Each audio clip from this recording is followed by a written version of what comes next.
त्वमेव माता च पिता त्वमेव बन्धुश्च सखा त्वमेव विद्या द्रविणं त्वमेव सर्वं मम देव देव। ओम श्री परमात्माने नमः। ओम नमो भगवते वासुदेवाय। अथ चतुर्थ अध्याय आम भगवद गीतार आम चतुर्थ अध्याय आज पढ़ा कर्म संन्यास योग। भगवान कहले मु यही अविनाशी योग सूर्य को कही सूर्य निजर पुत्र दैवस्वत मनु को ताहा कही एवं मनु निजर पुत्र राजा इक्ष्वाकु को ताहा कही।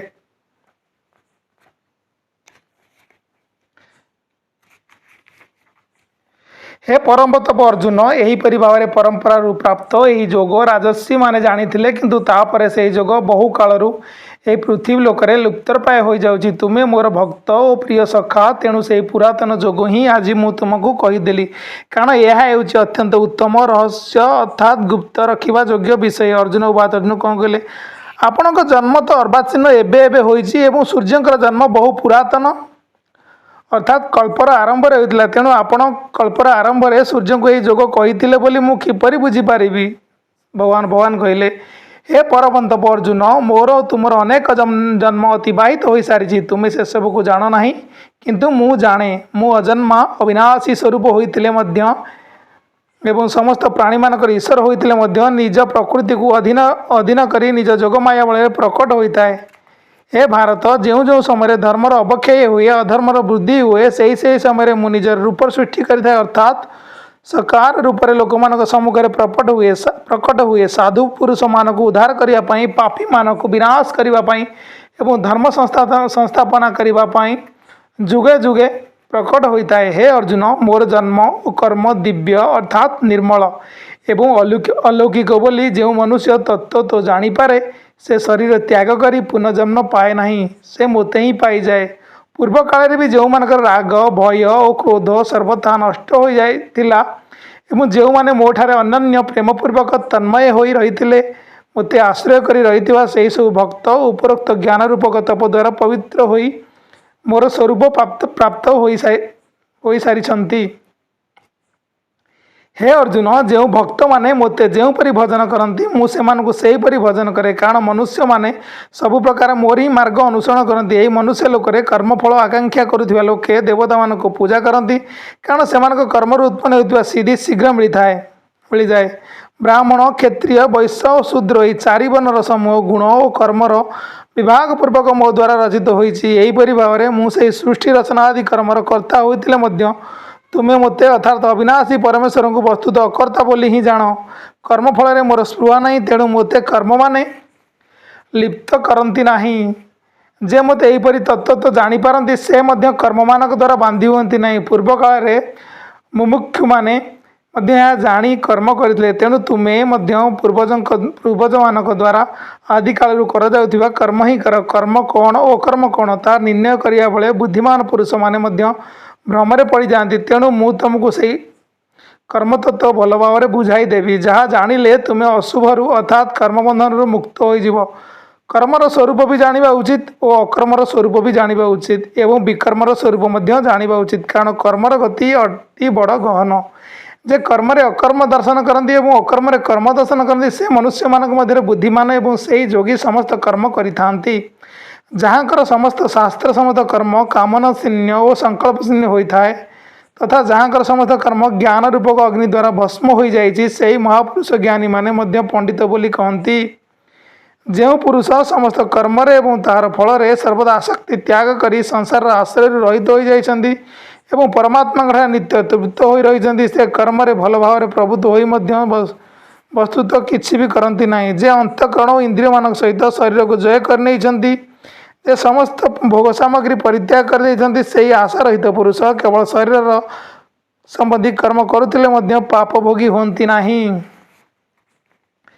जे बिना इच्छा स्वत्व मिलुवा पदार्थ सदा संतुष्ट रहती जे सर्वथा ईशाशून्य हो जाइछन्ति जे हर्ष शोक आदि द्वंद्व सर्वदा अतीत हो जाइछन्ति सिद्धि असिद्धि समय रखुवा से कर्मयोगी कर्म करी से बांधी हुंती नहीं अर्थात से कर्म बंधन पड़ती नहीं जहाँकर आसक्ति सर्वदा नष्ट हो जाइछि जे देहाभिमान ममत्व रूपक रहित हो जाए जहाँ चित्त निरंतर परमात्मा ज्ञान में लगी रही केवल यज्ञ संपादन निमित्त कर्म करुवा से मनुष्य सकल कर्म भल भाव में विलीन हो जाए। जो यज्ञ में अर्पण अर्थात सबु आदि उपकरण मध्य ब्रह्म और हवन योग्य द्रव्य मध्य ब्रह्म तथा ब्रह्मस्वरूप कर्ता द्वारा ब्रह्मरूपक अग्नि में आहुति दान रूपक क्रिया मध्य ब्रह्म से ही ब्रह्मकर्म में स्थित रोकवा योगी द्वारा पाइबा योग्य फल मध्य ब्रह्म ही अटे।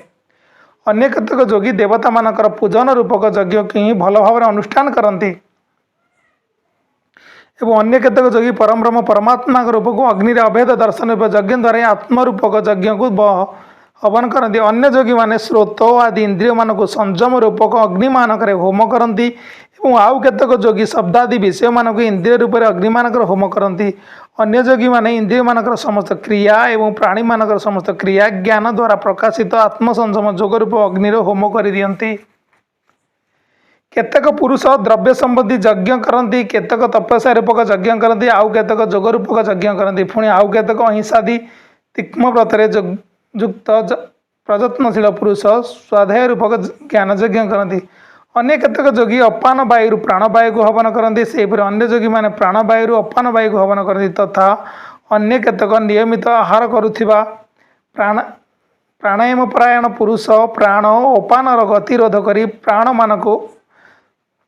मानक ही हवन करती। समस्त साधक यज्ञ द्वारा पापनाश कराई दियंती एमाने यज्ञ ज्ञाता अटंती। हे कुरुश्रेष्ठ अर्जुन यज्ञ बलुवा अमृत सेवन करुवा योगी मैंने सनातन परम ब्रह्म परमात्मा को प्राप्त होती यज्ञ करुनथिबा पुरुष पाई तो यही मनुष्य लेख्य सुखदायक नुहे परलोक बा किपरि सुखदायक हो पार। यहीपरि आहुरी बहु प्रकार यज्ञ वेदवाणी द्वारा विस्तारित भाव कहुई से सब मन इंद्रिय और शरीर क्रिया द्वारा संपूर्ण हुए बोली जान। यहीपरि तत्व जानी यज्ञ निमित्त कर्मानुष्ठान कले तुम्हें कर्मबंधन सर्वदा मुक्त हो। हे परमत अर्जुन द्रव्यमय यज्ञ अपेक्षा ज्ञान यज्ञ अत्यंत श्रेष्ठ कारण जेकोसी काल कर्म हेउ ना कहीं सकल कर्मर परिसमाप्ति ज्ञान हो जाए। से ज्ञान को तुम्हें तत्वदर्शी ज्ञानी मान निकटू जाए बुझ तांकु भल भाव दंडवत प्रणाम करी सेवा करी एवं कपट त्याग करी सरलतापूर्वक प्रश्न कले भल भाव परमात्मा तत्व जानी से ज्ञानी महात्मा ने तुमको तत्व ज्ञान उपदेश देवे जहाँ जानी तुम्हें आउ यहीपरि मोह प्राप्त हो ना। हे तथा हे अर्जुन से ज्ञान द्वारा तुम्हें सकल भूत को संपूर्ण भाव प्रथमे निज ठारे ही पर मो ठारे अर्थात सचिदानंद घन परमात्मा ठारे देख जदि तुम्हें समस्त पापी ठारे अधिक पापी हो जाओ होता तेबे तुम ज्ञान रूपक नौका द्वारा निसंदेह संपूर्ण पाप समुद्र को भल भाव पार हो। कारण हे अर्जुन प्रज्वलित अग्नि जेपरी इंधन सबू भस्मीभूत कर दिए ज्ञान रूपक अग्नि से समस्त कर्म को भस्मीभूत कर दिए। यही संसार में ज्ञान समान पवित्रकारक वस्तु निसंदेह आउ कि ना। दीर्घ काल धरी कर्मयोग साधन द्वारा शुद्धांतकरण होता मनुष्य यही ज्ञान स्रोत निज आत्मा पाई पारती। जितेन्द्रिय साधन परायण एवं श्रद्धावान पुरुष ज्ञान प्राप्त हुआ तथा ज्ञान प्राप्त हो से अविलंबे तत्काल ही भगवत प्राप्ति रूपक परम शांति प्राप्त हो जाती। विवेकहीन श्रद्धारहित एवं संशयुक्त मनुष्य परमार्थरु अवश्य भ्रष्ट हो जाए। यहीपरि संशयुक्त मनुष्य यह लोक ना कि परलोक ना कि सुख मध्य ना। हे धनंजय जे कर्मयोग विधि समस्त कर्म परमात्मा ठारे अर्पण कर जे विवेक द्वारा समस्त संशय नाश कर देपरि वशीकृत अंतकरण युक्त पुरुष को कर्म माने बांधि पारती ना। तेणु हे भरतवंशी अर्जुन तुम्हें विवेक ज्ञान रूपक तरवारी द्वारा हृदय रही निजर अज्ञान जनित संशय छेदन कर समत रूपक कर्मयोग स्थित हुए और युद्धपाई ठिया हो जाओ। ओम तस्दी श्रीमद भगवद्गीता ब्रह्म विद्या योग शास्त्री श्रीकृष्ण संवाद ज्ञान कर्म संन्यास योग नाम चतुर्थ अध्याय। नमस्कार समस्त।